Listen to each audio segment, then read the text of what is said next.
Here. Court's call to order.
In this God-fearing community, he is a vagrant.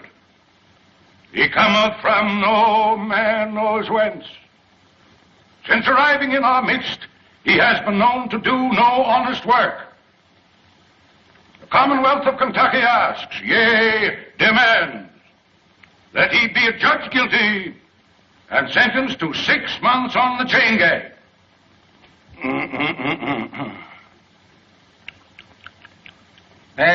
Hey, boy, wake up there. Sheriff, wake him up there. If anybody's going to sleep in this court, it'll be me. Hey, wake up. Come here, boy. There. Come on over here, right there. What's your name? Poindexter. Poindexter? Yeah. Who gave you that? Mr. Randy. Randy? You mean Major Randolph Poindexter from down at Pine Bluff? Yeah, Pine Bluff. Well,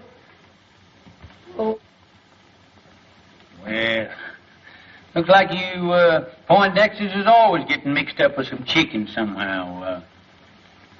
Hey, Sergeant, it seems like I recollect you and Major Randy having some connection with the flesh of the fowl at one time. Don't good if we didn't. You know, Major Randy was the fightingest soldier that ever chased a yank up a tree. You know, Billy, you and me pretty near starved that day when we went foraging for a snack after the battle at Chickamauga. Chickamauga? No, it was the Battle of Kennesaw Mountain. There's no such a thing as a Chickamauga. Oh, you're both wrong. I'm not wrong. It was the summer of '63, and we were just outside of Nashville. No, Billy's right. I remember. For wasn't I there with you? Yes. Your Honor, the Commonwealth objects to this digression. Now, Senator, you know, now the point is that the Major, he acted the part of a gentleman and a soldier, and he removed the temptation from out of our path by eating up all the fat hens in the whole bunch and leaving us nothing but a lot of old skinny Dominic roosters. You remember, boy? Come to think of it, Billy, they were Plymouth Rocks. There was no such a thing that was Yankee chicken. There was Rhode Island Red. I know what I could Plymouth Rock. Yankee was Rhode Island Red. Dominic. It was Dominic. Is this a court of law? I know that. I ask you, is this a court of law? Now, Senator, I don't get on your high horse that way. You know, we ain't in a great big hurry, but incidentally, what are you charged with there, boy? Nothing, Judge, but I wasn't there, them chickens showing up. I just fishing. Fishing? Where was you fishing? Down Sleepy River. Ain't no fish in Sleepy River. Oh, son. Ain't neither. Full of catfish. That's right, Jimmy. Yeah? Sure is, white folks. I catch bull-ass catfish in there that long. There's your proof he's lying. Here, come here. What do you use for bait? Oh, I got a hunk of beef liver. Beef liver. Yeah, I have to take the That's beef good. liver and put it on the hook and chunk it out there. Let them have the first piece for nothing, see 'em. Then you put some more on that and chunk it out there. And then they think they're going to get that for nothing. And you catch them long as you got the liver. And I go down there all the time, and I don't care nothing but that liver. Right, gentlemen, it's doing coming on. Yeah, I remember. Oh, down there. I bet it must have been how long? Yes, sir. I told them the other night. I got to take down the judge's clothes. Got to take 'em in the house. Yes, Lord. Got to get out that old ironing board. Fix 'em up for the judge to wear. Yes, Lord. That's what I was going to do. Praise the Lord, Mr. Room. Is you a hand or is you ain't? Hi, Aunt Dilsey. How come you here? The judge say you up there at that college learning to be a lawyer, man. Aunt Dilsey, I got stomach trouble. Lord help you, white child. What them Yankees been feeding you? Not a darn thing. That's the trouble. What have you got for supper?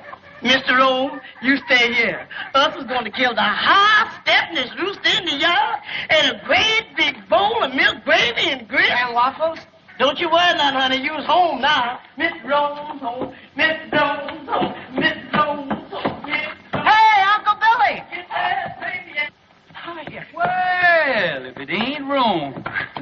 Well, salt me down. What happened up there? Did them Yankees kick you out of that law school, huh? Sure they did, with a diploma. You're now looking at a full-fledged member of the bar. Let me look at you. Full-fledged, my gizzard. Yeah, lawyer. You know, you better get your britches half sold, because you're going to sit around a long time before you get your first client. Well, I don't mind, Uncle Billy. You know what happened to me before I got my first client, don't you? Lord, I sat through 2 Republican administrations before I...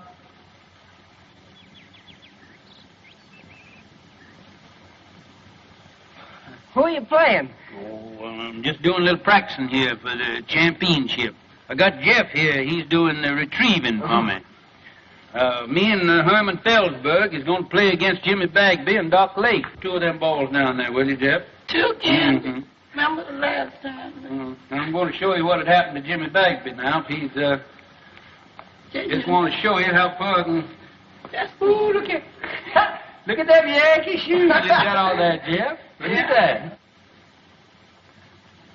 Yes, I never seen shoes with buttons on them before. I seen pants, but... Oh, say, that's fine. Oh, just take your button shoes with you and just step that off and see just how far it is. All right, I think that's Uncle about Bill. a record. 1, 2, 3, 4.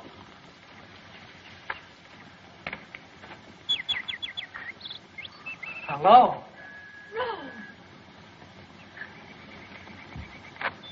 Glad to see me? Why, I thought you were still up north. I got in this morning. How'd you know I was back here? Well, I didn't, but Uncle Bill... My, you look pretty with those things. Isn't this a lovely spray? Mm-hmm. Now, young lady, I want to ask you a question. Please let me down, Rome. Miss Gillespie, will you please tell this court why you didn't answer my letters? I've got to go in. Really, I have. Now, tell the truth, the whole truth, and nothing but the truth, so help you. You know why. All I know is that you've changed since I went away. Well, that isn't it, Rome. It's just that we've grown up. You mean you don't like me anymore? Oh, Rome. Well, if my mother or anybody has said anything... Oh, Ellie Mae, I mean... Well, I'm old enough to choose my own friends. Please let me go. We've got to get this thing settled once and for all. I've got to go in, really, I have. All right, then I'm coming back tonight and find out what it's all about. You can't. I have an engagement. Who with? Fleming Talley. Well, how about tomorrow night? Oh, Rome, it's no use. All right. That's the way you feel about it. You can sit right there till we understand each other. That's all right. That's all right. We don't need no more practice for them old men. Besides, that exertion calls for a julep. Yes, but you gonna wait for that young gentleman for you. Wait for him? Unless young folks has changed since I was skirmishing around. He won't be back for quite a while. Just look at that goat. Ain't that a pretty sight? What, that goat? There ain't nothing pretty in the world than two young folks in love in the spring. What do about that goat? Oh, goat. My Lord, ain't you got any sentiment? Ain't you got no girl? Wasn't you ever in love? Stand around here talking about a goat or something. But your mint? What about my mint? A goat in your mint bed. It's in my mint bed? Get out. Yeah. Get out. Acting like you saw. Bet you hungry. Don't look. Why, William Priest. Oh, hello, Carrie. This is a fine how do you do. What will the neighbors say? I'm ashamed of you. What's ailing you now? That gum goat come in here and eat up my mint bed there. I'll bet he must have been the ruination of 1,000,000 juleps. You and your precious mint juleps. A circuit court judge. Where's your dignity? Dignity? I don't reckon the Priest family will ever have to worry about dignity as long as you're alive and kicking. Well, it's a good thing somebody in this family has pride. I always told my brother when he married you that he saved the family name. Well, if he were living, he wouldn't be fooling around the front yard with a goat. That's not what I came for. Have you seen Rome? Oh, Rome? Rome? Oh, appears like I did see that son of yours around here a while ago. I expect he's downtown, though, now. Strutting around, showing off his button shoes. Now, don't you play possum with me. As if I didn't know you'd been encouraging that girl over there to set her cap for Rome. Carrie. If I didn't know that you had the biggest heart of any woman in the world, I'd think you're the most suspicious creature that ever come down the pipe. Never mind that. You come up on the porch. I want to talk to you.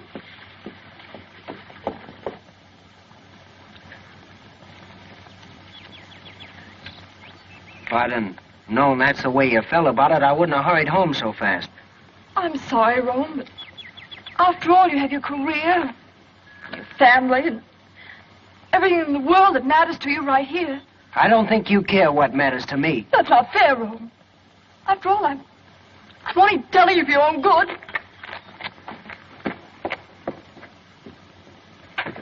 William, I'm not a woman to beat about the bush. This business of Rome and that girl next door has got to stop. What do you got against Ellie Mae? She's an awful sweet girl, seems to me. She's got gumption, and she teaches school, and supports herself. I don't want to be unkind. She may be a very nice girl and all that. But after all, Rome is one of the Kentucky priests. And the name of priest means something in Kentucky. Well, I've never heard that it meant intolerance. It means good stock and family pride. You know the kind of stock she comes from. Yeah. Her ma come to this town penniless and died giving birth to Ellie Mae. I remember the night. She was a frail little woman. Wasn't any bigger than Ellie Mae is now. And just as pretty. But who was her father? Well, nobody don't rightfully know. Well, family may not mean anything to you, but it means a whole lot to me. I'm not going to have my grandchildren come into the world under a cloud. You haven't by any chance picked Hod Maydew as a grandpappy, have you? Well, I know you've never liked Senator Maydew. But you can't say anything against his folks. They've got money, They're an old family, and Virginia's a lovely girl. She's always been crazy about Rome. He could do a lot worse. Well, I guess me and Rome, we ain't got anything to say about it. I knew you'd come around to my way. You gonna stay for supper, ain't you, Carrie? Not tonight, thank you, William. The daughters of the Confederacy are having a chicken supper at Kate Maydew's, and I'm late already. Looks like you daughters get more ferocious every year towards Yankees and fried chicken. You got your badge on there. Yes. Mighty pretty. Good night, William. Sometimes I think you women got more badges and medals out of the soldiers did. Good night, Carrie.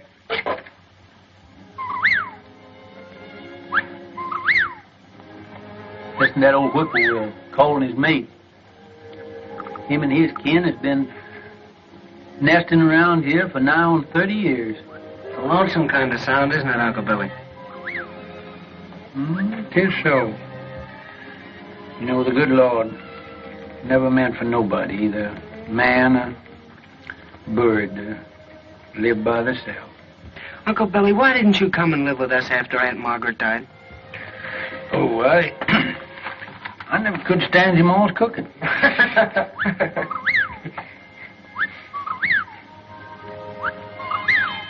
Oh, fine swing over there on that old porch. I wouldn't be surprised if they ain't a pretty girl sitting in it now. He's got another fella tonight. Ellie Mae sure is pretty. Fella gets her will certainly have to do some prancing, he can't sit around and look glum all the time. There he is now. Who? That Flem Tally. The barber? Yeah. Gives off a poor shave. Whoa. Whoa, bud.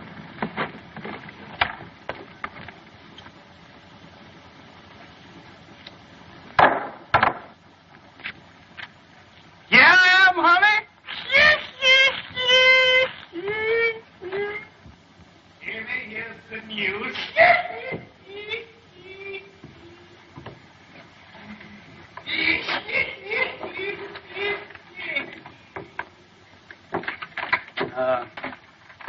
Son, there ain't nothing will get your mind off women folks like work. Will you run back in my library there and get my old Kentucky Code of Statutes? It's an old calfskin book up on the top shelf there. That gets me, that brain there. Long years, I'm just going to see if I can't stop him. Gabby Rives and Joe Herringer, you know, the boys that work for me down at my barber shop. Well, they comes to me tonight and wants me to go over to Old Town.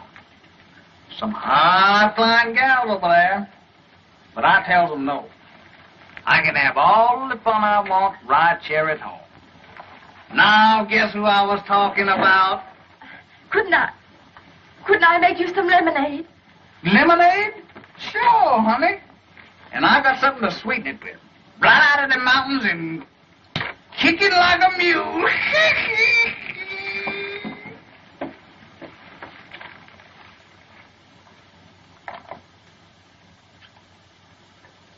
Jack! Oh, Jack, you see anything of Mr. Flem Tally, the barber man around here? No, what'll he be doing around here? I don't know, Judge, but they're headed this way for him. What are you talking about? Who's they? Some lady's pappy and a two-barrel shotgun. He said Mr. Tally's been messing around. He sure is in a killing mood. You mean that he's going to annihilate him? No, sir. He just going to shoot him. That's all. Well, there ain't a thing that I can do about it. My job don't stop until they've got him all laid out in the morgue, full of buckshot, cold and dead, and ready for burial. Then I steps in. But you, Judge, you the law. Oh, I can't do a thing about it, as I said before, until the shooting is over.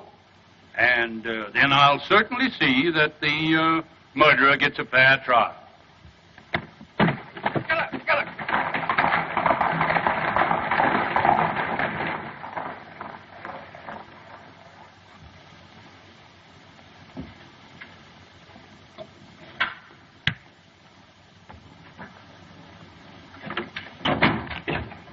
Uncle Billy, I couldn't find that book anywhere. What book? That Kentucky law book. Oh, maybe I didn't have one. Ellie Mae's waiting for you over there. What? How do you know? Are you sure? Now, don't be standing here like a jaybird gawking when I tell you she's waiting. Go on out of here and go.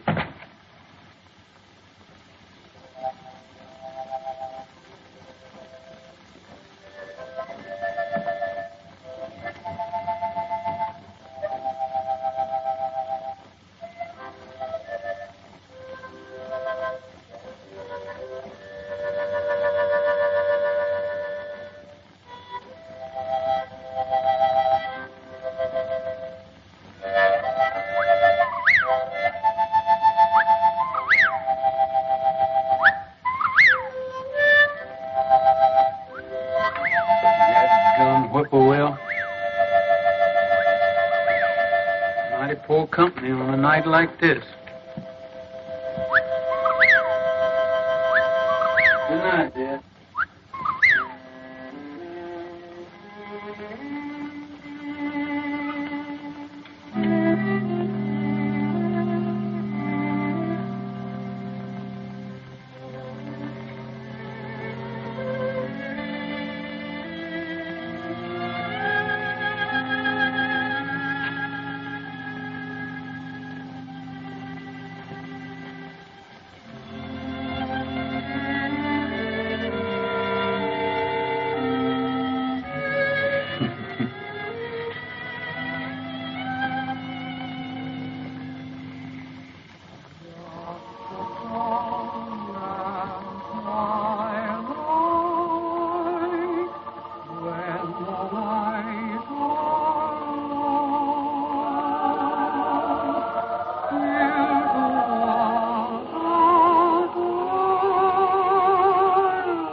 Long time, honey, since you and the babies went away. Oh, Rome come home tonight.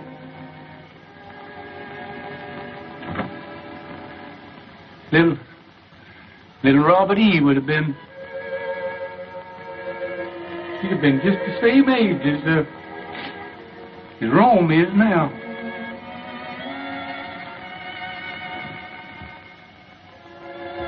I guess it's Rome coming home is what makes it seem more lonesome than ever around here.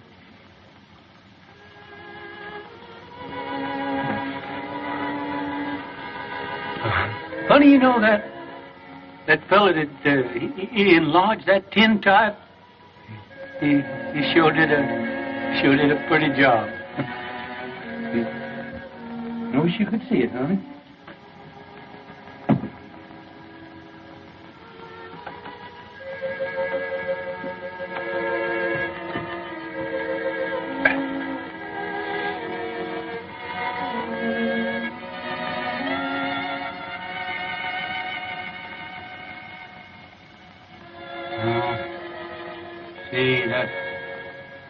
That fella put that gilt on there was regular humbug.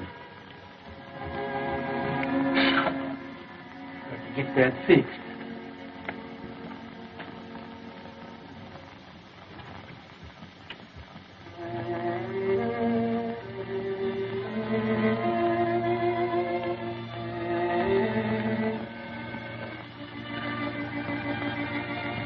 Honey, it sure is a pretty night. Been awful late spring. But I don't know when I've seen the flowers looking better this time of year.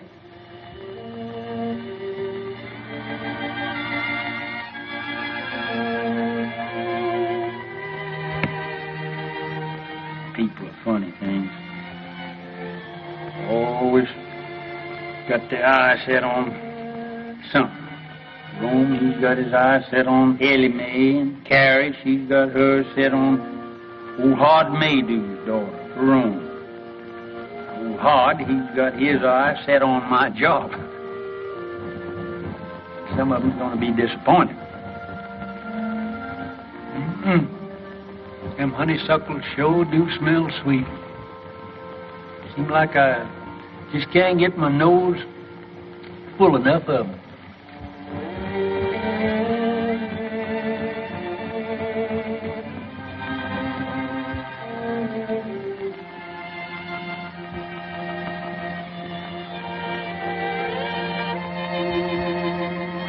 Burn, honey.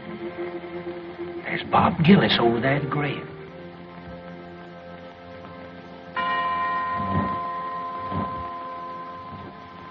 It's at Ellie Mae's mother's. You're a pretty boy, though. Yes, sir, you is. Hi, Jimmy. Hello, Billy. What are you doing there? Figuring on getting called to the colors again? Hello, Gillis. Hello. You never know what them Yanks is going to do. We licked them once, and I'm keeping old Deadeye ready in case we got to do it again. Say, better look at old General Forrest there. I think he's going to need a little shoeing pretty soon. Well, I'm mighty busy right now, Billy, shoeing them two horses over there. Hey, Bob, we better take a look at the judge's horses, some of them.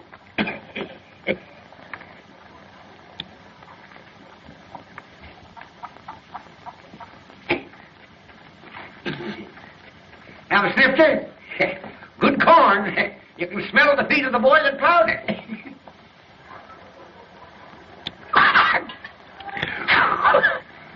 That breath of yours is like a hot mince pie. Where you going? Going fishing. Sleepy River. Sleepy River? Why don't you fish in the trough there? Need shoeing? No, all right for a while yet. Say, bad scar you got there. Bullet? Yeah. Get that in war? No. Folks say you come from up north. Must have got that up there.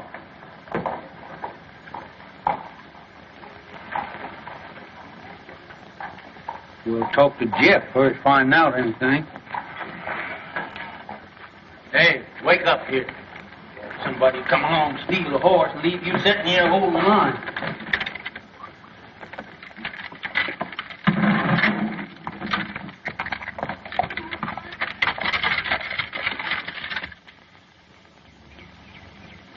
All right, come on with that beef liver now.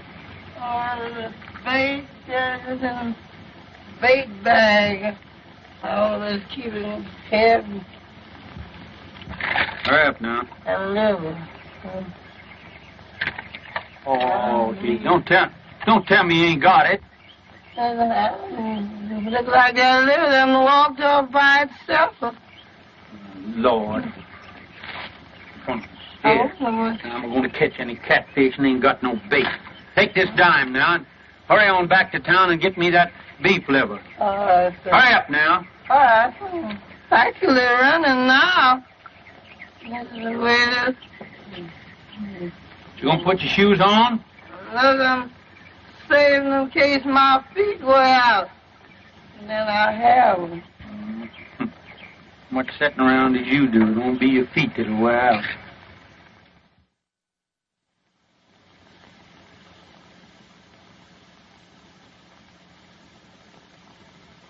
Master Jesus wrote me a note. He wrote it on the wall. He tell me to put on my Sunday clothes, for he's coming to fetch me soon.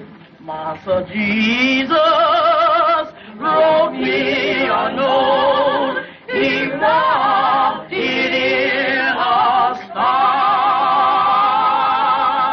Say he gonna wash me white as snow.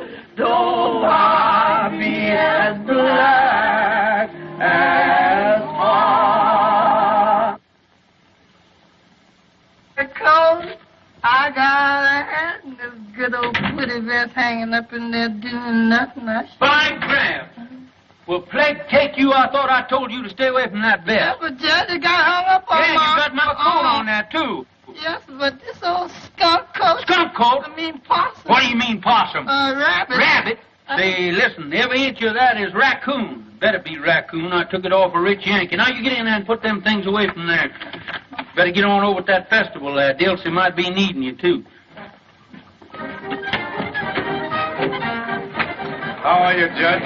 Just Oliver, Reverend, just Oliver. I'm afraid it takes ice cream and cake to get you old soldiers out of it, Judge. Yeah, if the Lord ever gets in a jam, why, he knows who to call on. That's right.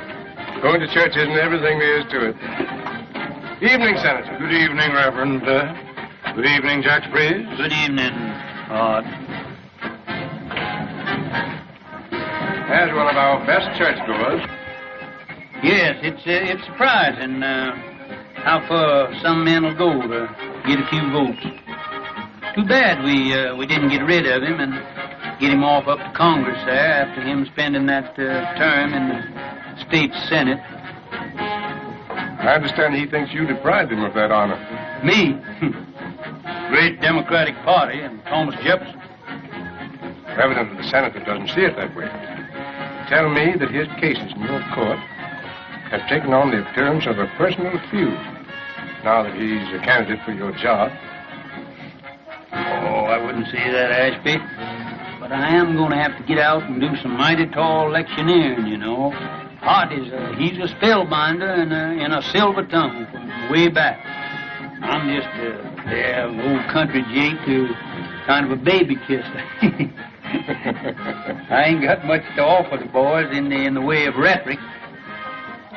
I understand he doesn't approve of your grammar. My grammar. First thing I learned in politics was when to say ain't.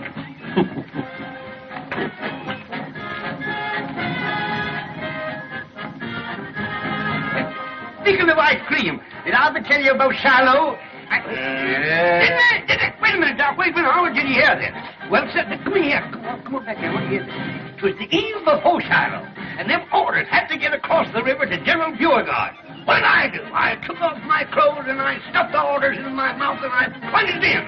It was pitch dark. Well, sir, I was going... Good evening. Swimming again, Jimmy? Where was I?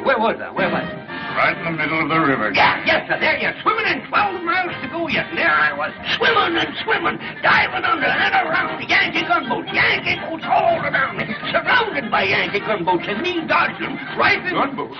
Yes, sir. Putting them gunboats in there is a new touch, ain't it, Jimmy? Hello, Rome. Now, don't you young people think you have to entertain us old folks? That's right. Run along now. They're getting ready for the candy pull. Perhaps Rome has other plans. Oh, no, he hasn't.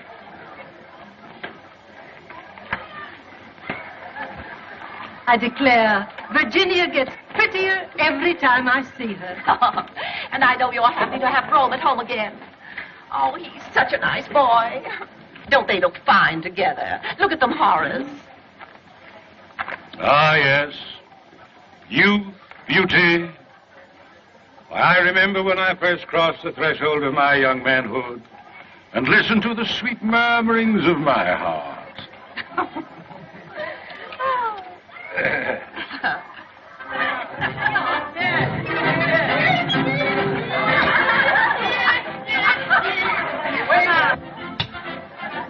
Double portion, please.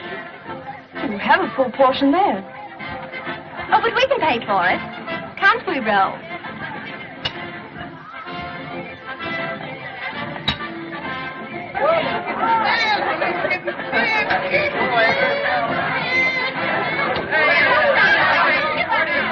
Gentlemen, I propose to conduct my campaign on a dignified basis. No personality. Others may censure the homespun manners of Judge Priest on the bench.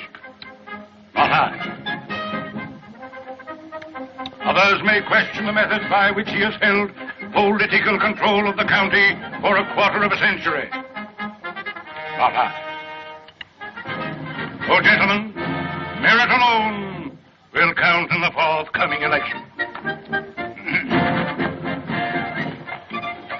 Where have you been keeping yourself, Ro? I think you've forgotten where I live. Nothing like that. Mother and Daddy are always teasing me about you. I tell them you don't care anything about me. That you have a girl up north. Well, even if I did have, haven't you got every boy in town on your string? Oh, those stick in the mud. They make me tired. Besides, I've been waiting for somebody else.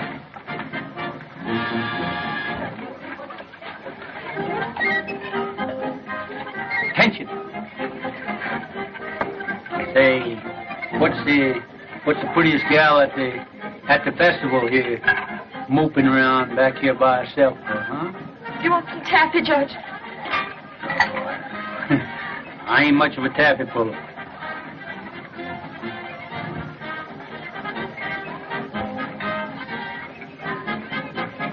On second thoughts, you can give me a wad of that, too. All right, put the butter on your hands first.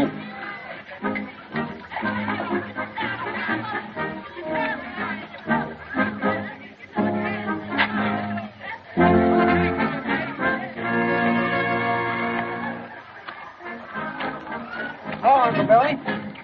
Oh. You ain't doing that right.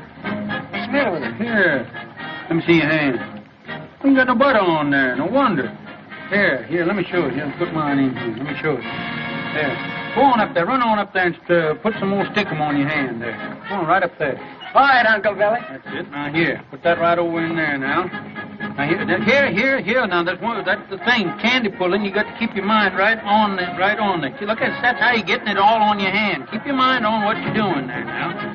Lord, you pulling candy with the champion candy puller of this neighborhood now.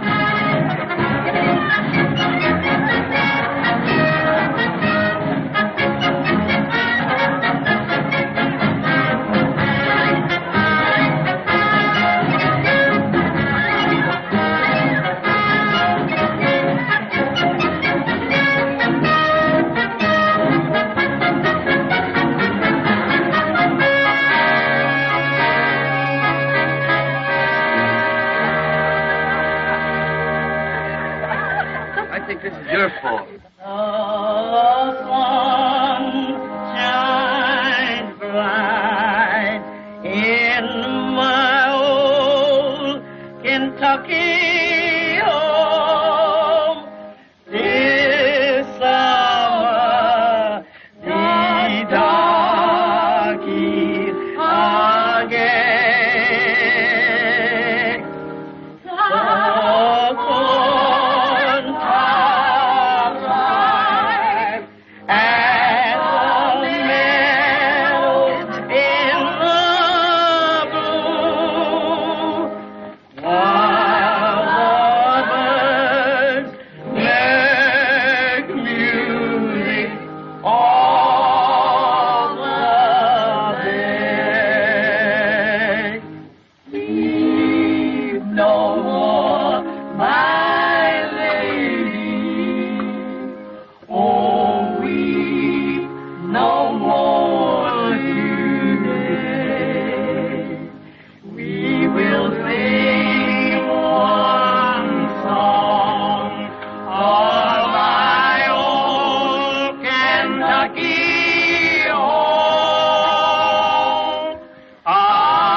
Morning, everybody. Good morning, Judge. You next. Hey, Flem, you got the only lively spot in town. Here, Gabby, what's the latest news in the paper this morning? Hello, Lige. Howdy, Judge. Hey, you ain't been in lately, have you? Good morning, Mr. Morning.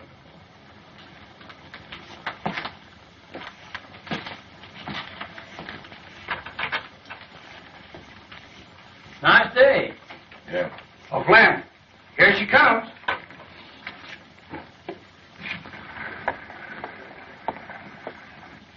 And does she like her Flemish? Hey, Flem, when you two getting hitched? Don't know if I heard nobody talking about marriage. You ain't scared of no shotgun wedding, are you? Not as long as she ain't got no paw.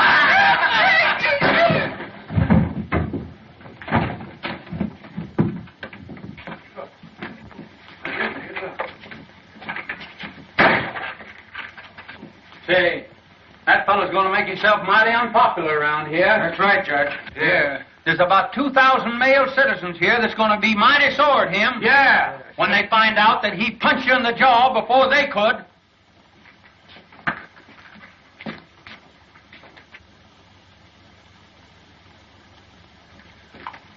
Yes, he's going to be awful unpopular around here.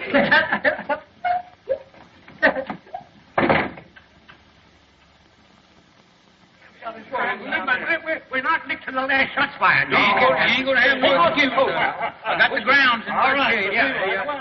Yeah, you choose up with Philip. There you go. Yeah. 1, 2. Oh, your hands took it. Who starts, Herman? Yes, sir.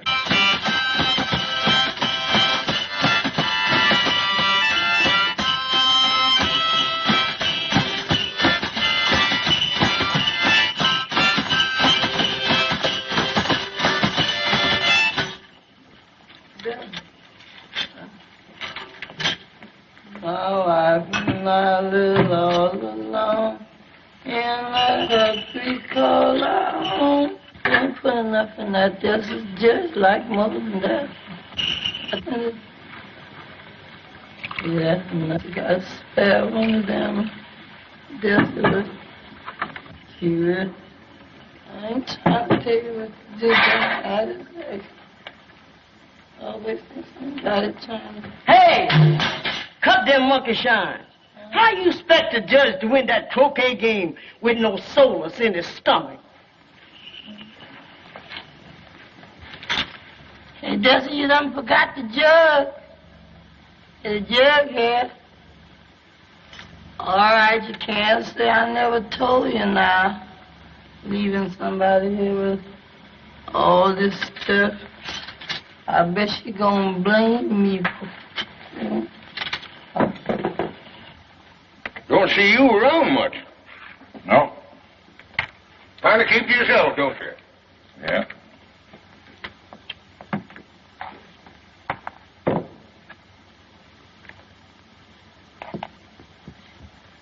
Joe, get some more beer while I knocks me that 14 ball down there in the corner. I'll pay for it. Hey, Will, Gillis is out there. Yeah? Yes. Come on, let's get it. No, hold your horses now. He'll be heading to you in a minute, going home. Fellas with me? Sure. Sure, with you.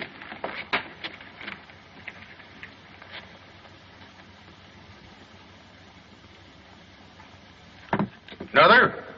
Nope.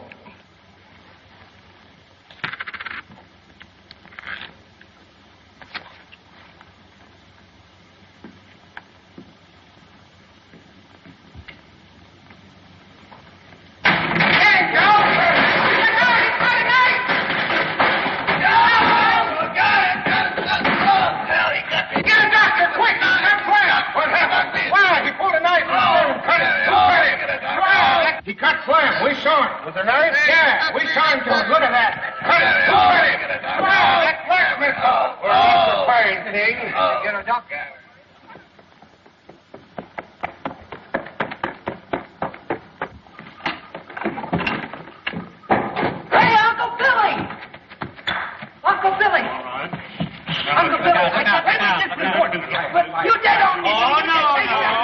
You missed it. Get out of here. Listen, you're already out of the game. Get out. You're out. Get out of here. Yeah, get away.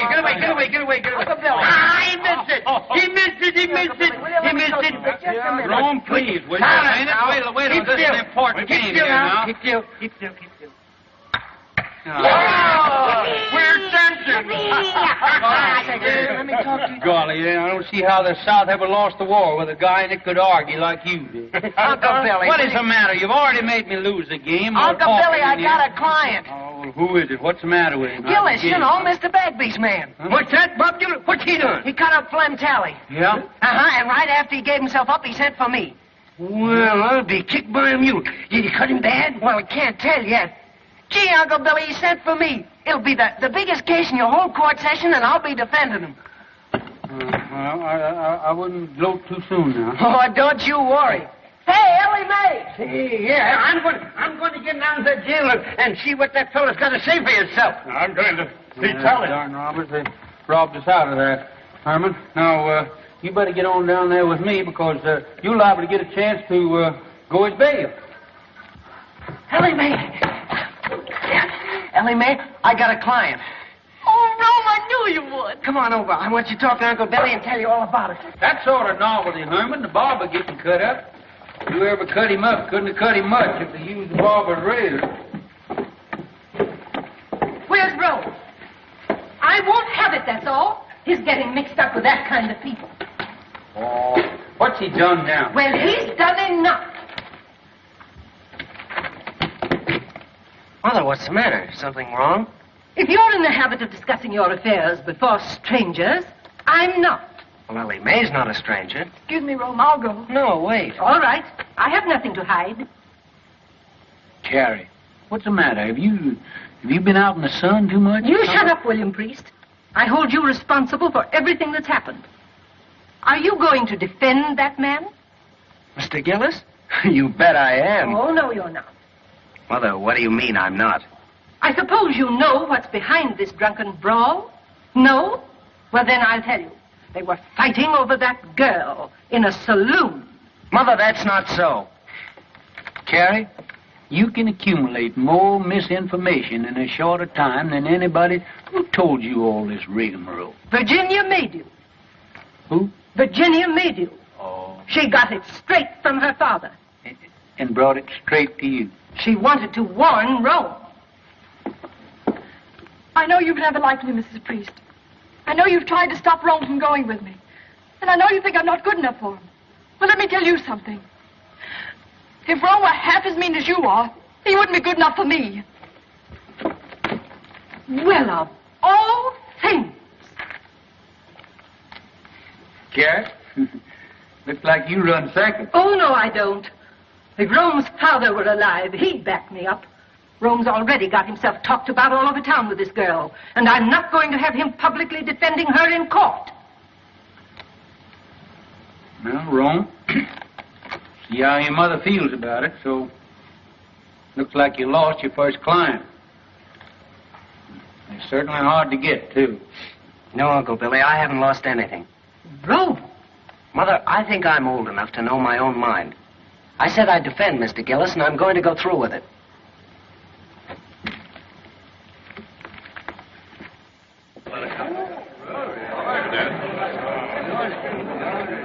Right this way, Reverend.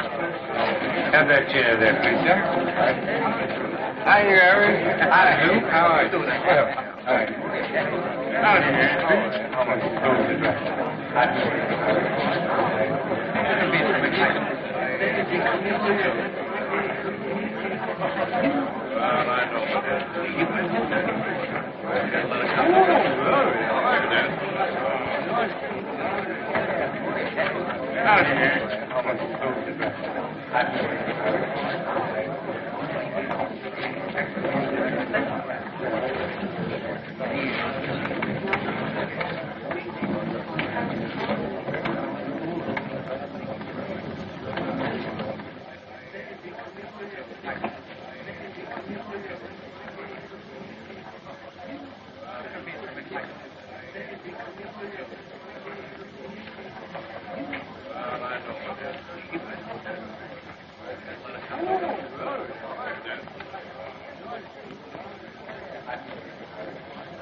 May it please the court. I would point out that for many years, a political and personal difference has existed between your honor and myself. Now that I am a candidate for the exalted office which you have held for so many years, those differences have reached a point where, for the protection of the people, I must demand an impartial trial judge. Perhaps I'm getting deaf, but the fact had never reached me before. Are you insinuating that you won't get full justice in this court? I maintain that my language was sufficiently plain for any comprehension, however obtuse. But I will make it even franker. I charge, in the presence of two witnesses, you took sides with defendant Gillis in a prior attack upon this plaintiff.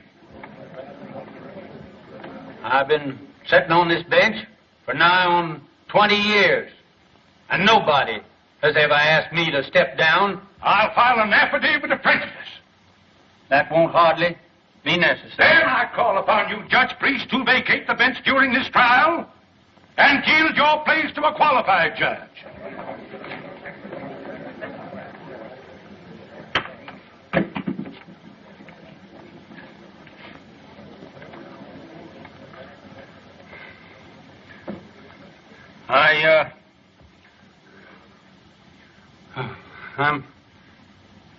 I'm not denying, Senator, that you kind of took my breath away. I guess I had just sort of got the habit that I was took for granted here on this bench. Gosh, I'd put me a raise in this courtroom. When I quit fighting, 65.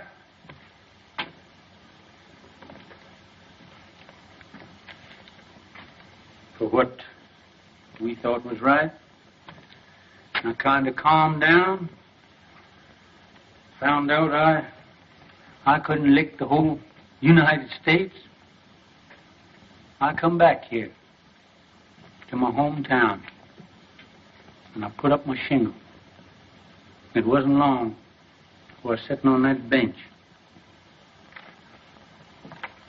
Maybe I did have a hankering for the spirit of the law, not the letter. But as far as I know, nobody ever found cause to complain till now. Now, you jury, you forget everything that I've said. And my feelings has no place in the records of this trial. Now, if you will excuse me, neither side has any objection. I'd like to ask the Honorable Floyd Fairley if he won't come up here and take my place on the bench.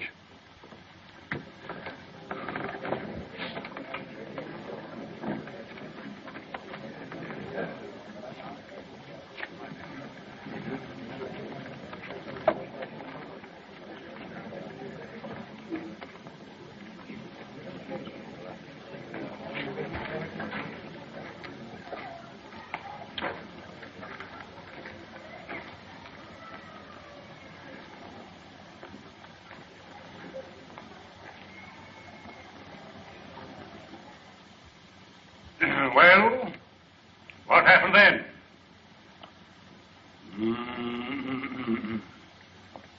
Gentlemen of the jury, in plain language, the defendant here burst in upon these three worthy citizens. I object, Your Honor. I deny that my client ever burst into any place or anything. Objection sustained. So be it, Your Honor. Nevertheless, I shall demonstrate that my young friend's client here did burst into something. That armed with a lethal weapon, to wit, a dirk, dagger, or knife of deadly length and deadly sharpness, he burst into Mr. Talley's quivering flesh. I object, Your Honor. Objection sustained. Your Honor's humble servant bows to Your Honor's august ruling. In due time, Mr. Talley's scarred and mutilated person will bespeak the verity of my claim with a silent eloquence far exceeding the powers of my poor tongue.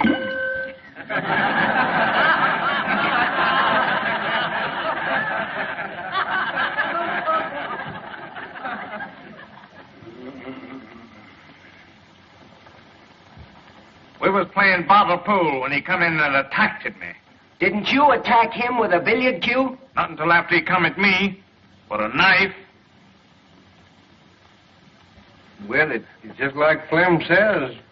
We wasn't paying him no mind, and he come looking for Clem. But weren't you three all armed with billiard cues? Well, never heard of nobody playing pool without them.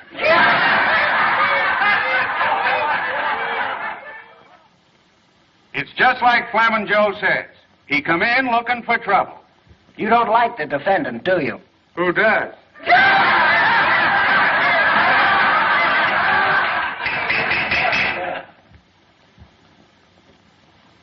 Your Honor, the defense is through with the witness. I should think my young learned colleague would be glad to be through with the witness. Your Honor, the prosecution rests.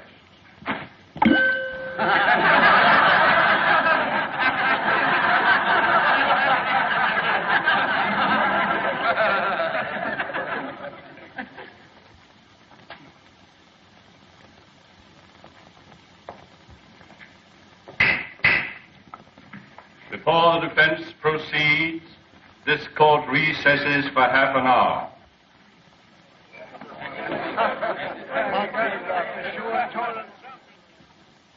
I don't know why you did it, Mr. Gillis. The Judge Priest told me what happened in the barber shop. Oh, you've got to tell the jury.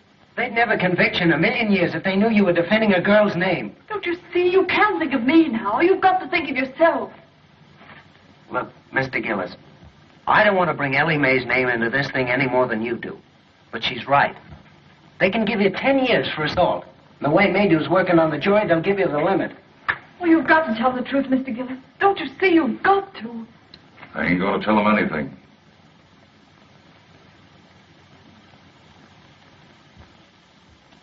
Yes, sir. Tally lied all the way through. And Herringer and Gab Ride, they lied too. It was 3 against 1 in Billy Gaynor's back room, and it's 3 against 1 in this here courtroom. Have you ever been in any other cutting scrape in town before? No, sir. That's all. One moment.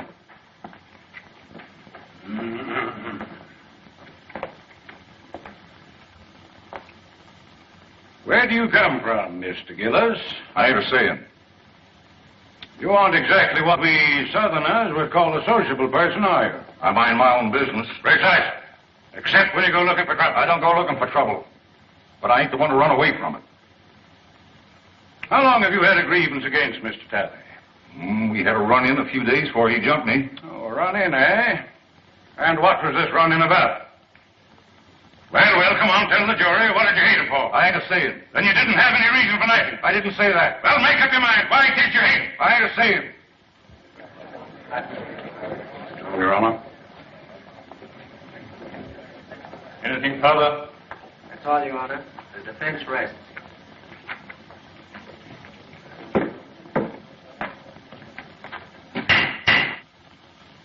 This court will adjourn till tomorrow morning. It is our hope that the summations will be brief, so that we may all attend the reunion ceremonies, which begin at noon.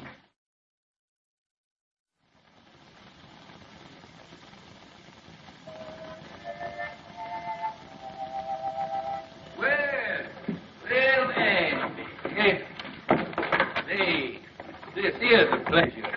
I don't get a chance to do this often. You certainly does me honor. Here, Jeff, make the Reverend comfortable there.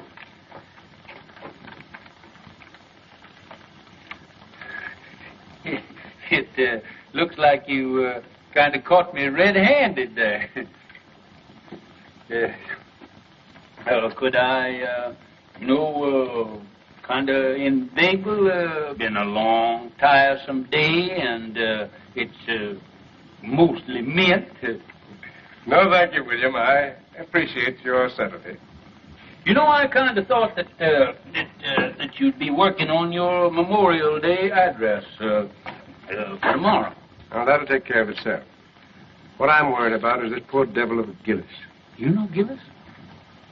My trade takes me into queer quarters sometimes. Well, I feel just as sorry for that fella Gillis as you do, but I'm plumb out of it.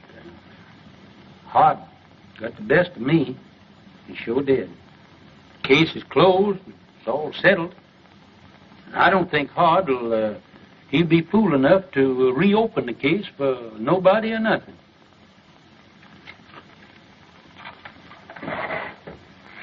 William, I have a duty to perform. A Christian's duty. I'm going to violate the sacred confidence of another. I'm going to break a pledge of secrecy because it's the only course that I see that lies before me. I'm listening, Ashby. 25 years ago. The judge is showing hard misery. Reckon folks ain't been acting just right. Maybe his stomach's been complaining, and he needs a toddy this night. Yes, Lord. Yes, Lord. 'Cause tomorrow he's got to be like Mr. Samson, Saving Daniel from the lion's den. Saving Daniel from the lion's den. Yes, Lord. Yes, Lord. The judge could do with a toddy right now. Yes, Judge. Yes, they'll see soon as you get me some men. Oh, Jeff. Jeff. Come on, hurry up here. Come on here when I holler at you. Where you been? Well, I was... Hey, listen, you want to earn that old coonskin coat of mine? I can have that coon coat, Judge. Thank you. Yeah, wait a minute. Come back here. You can if you do everything I tell you to. Do you know a gentleman by the name of Mr. Hart Maydew? Yes, that mean man, that coat house. Yeah. Well, now you see that he gets that, but don't you let him know how he got there. That's see? all I got to do. Yeah. Thank Say, you. wait a minute. Can you play Dixie on that thing there? With that coon coat, yes, I played Dixie with Marching Through Georgia. Way ahead. Marching Through Georgia. Yeah. I got you out of one lynching. Yes, but for that coon coat, I know that I was going to Get you playing Marching Through Georgia, I'll join the lynchers.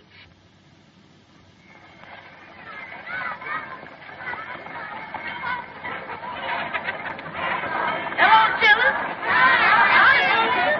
What do y'all got in your basket? Oh, the chicken. Well, that's what I got. That's what the judge like,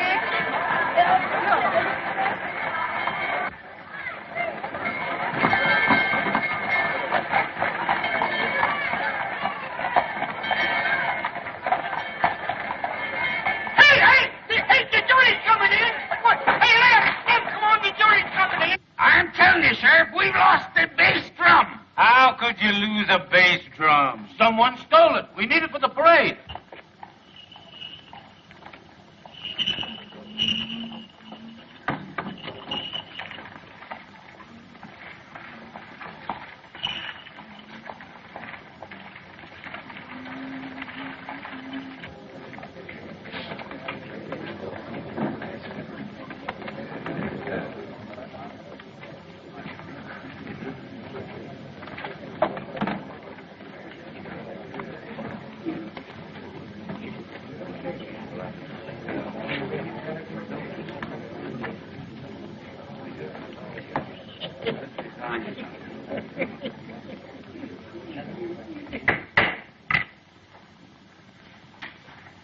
You may begin your summation, Mr. Prosecutor.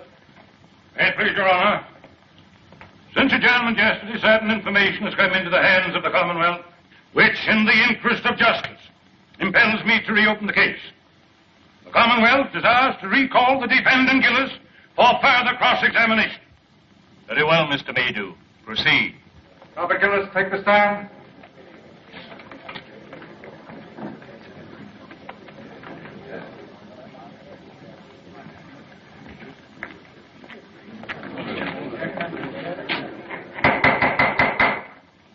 Your Honor, as I recollect our procedure, for the time being, I'm an ordinary member of the bar. In good standing?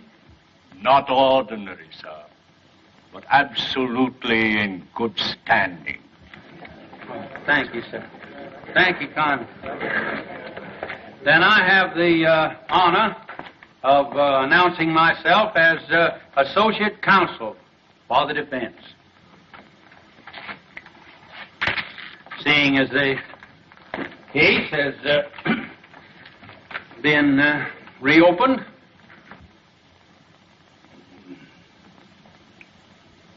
Mr. Gillis, were you always a man of turbulent and violent nature?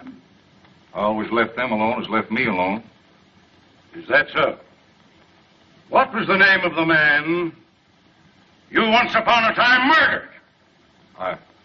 I never looked on it as no, it wasn't murder. A man was killed, wasn't he? Yes. And they stuck you in jail, didn't they? Yes. And they charged you with murder, didn't they? Yes. And the jury found you guilty, didn't they? Yes. Were you sentenced to be hung? No, I went up for life. Did you escape or were you pardoned? I ain't a saying. I won't tell you no more no matter what you ask me.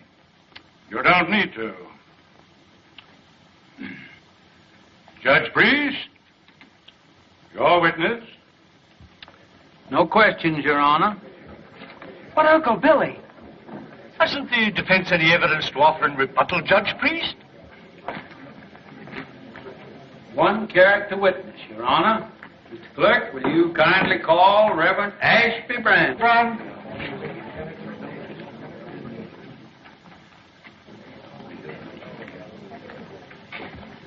You solemnly swear to tell the truth, the whole truth, and nothing but the truth in the case now pending in this court? I do.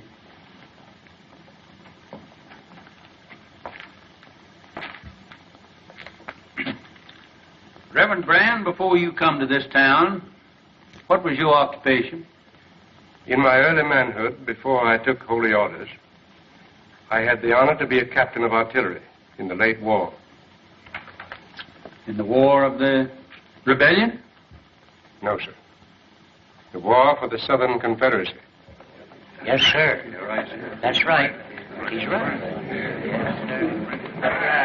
Oh, my error. One moment, please, Your Honor.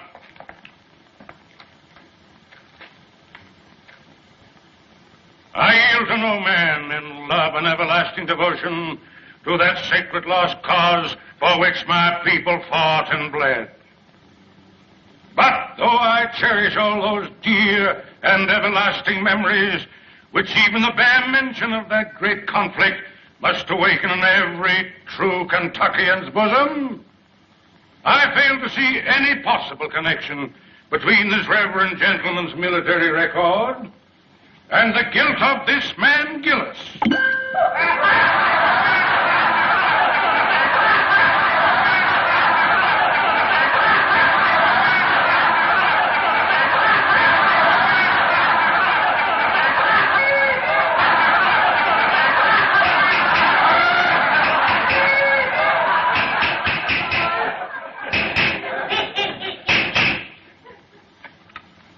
I think the court will commit no grave legal error by allowing a minister of the gospel to tell his story in his own way.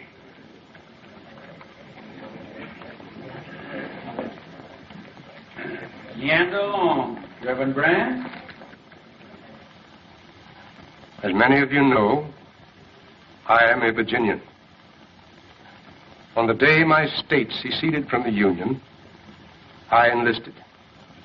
I was a private in Penn's Virginia Battery.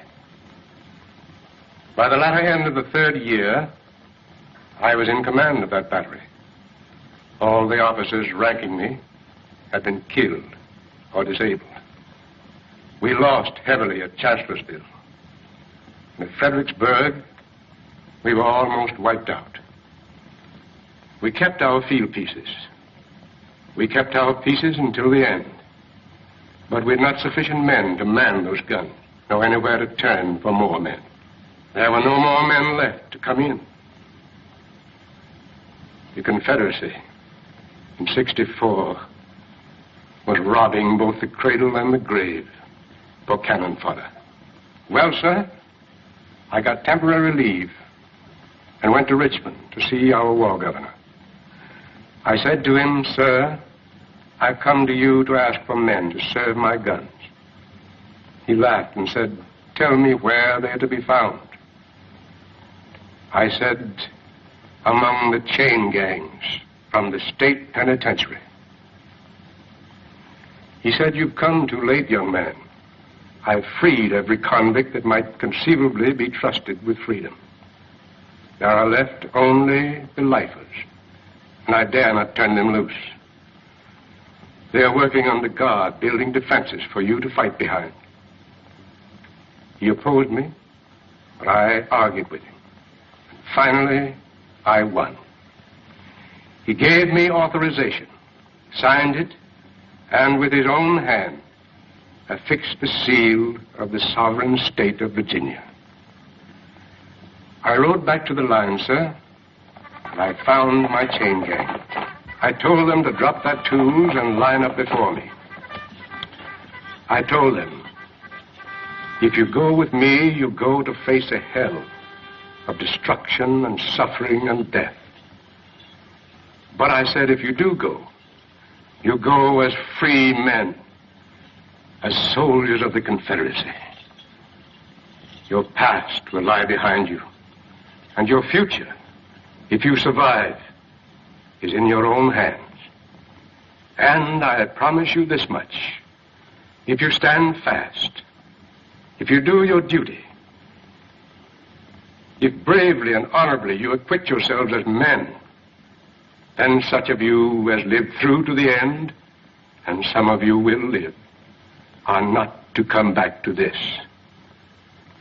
It's for you to decide.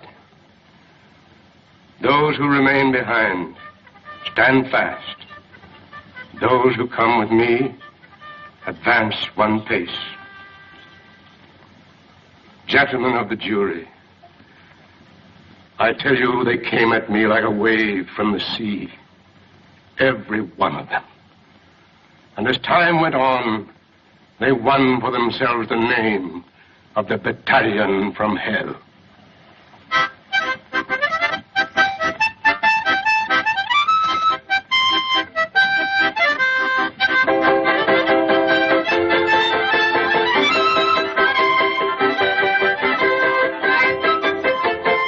Those men, those fellows, with the scars of their shekels still on their legs, they fought for the South like men, none better.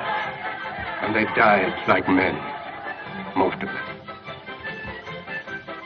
I was one of those men of whom I wish to speak a special word of tribute.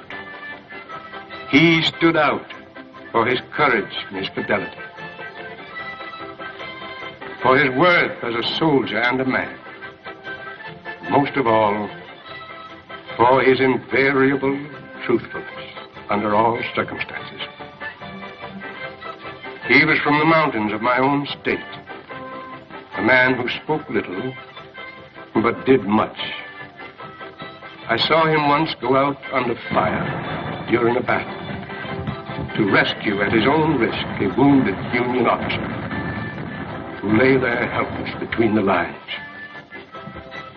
Another time, our stars and bars was wrested from our hands.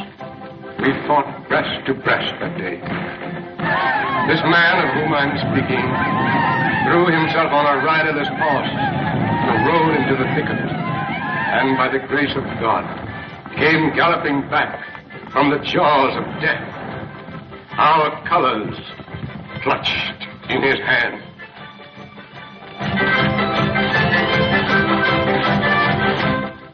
And another day, when every man who served his gun, excepting him, was down, I saw him when the Union infantry charged, sitting astraddle his useless gun, and with a rammer for his only weapon, waiting for the enemy to come within reach. The countercharge from our infantry saved him.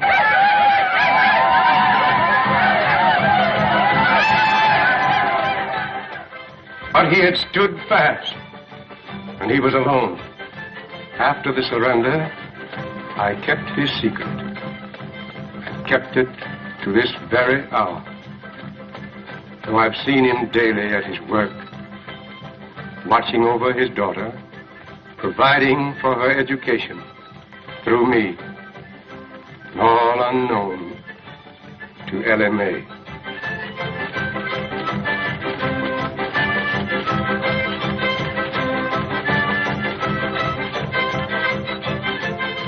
Gentlemen, as a soldier, I knew that man as Roger Gillespie.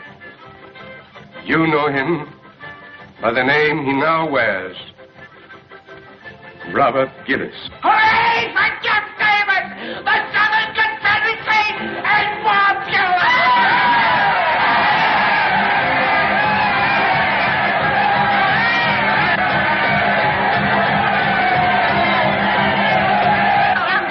Get out of the way! Can't you see that poor, helpless child needs a mother?